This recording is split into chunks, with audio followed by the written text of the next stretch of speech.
I had a chance to use DeepSeek over this weekend, and it almost looks exactly the same as ChatGPT. So they copied it word for word. And going back to my thought process of why this is not going to lower the AI chip demand, think about it. If you look at American history, right, we hate being second place in anything. So maybe 50, 60 years ago in the 1960s and 1970s, there was the space race, right? It was before my time. But in the 1960s, it was the US versus the Soviet Union, the present day known as Russia. We were battling one another to become the premier and establish the first ones to be have a footprint in space. And so as a result, the US pumped tons, millions of money into rocket ships, space technology. We were not going to let Russia beat us.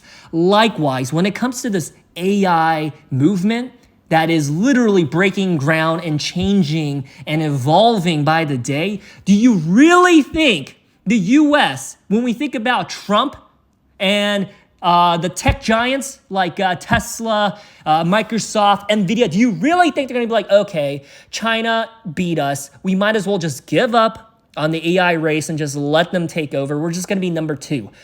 Are you stupid? I'm not trying to be rude, but are you stupid? No, the American companies and giants are not going to settle for less.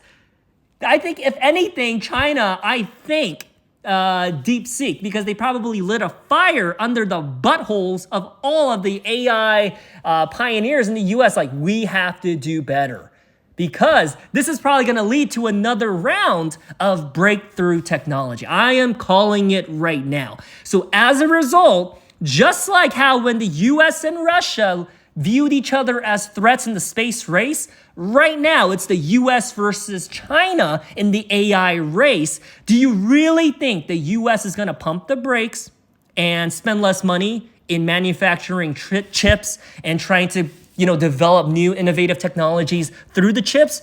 No, they're going to spend a lot more money. That is inevitable. I am telling you this right now, and I promise I'm not a racist. I'm not. However, this whole idea of the chips demand, AI, and China being able to use the cheaper version is going to lead to a less demand.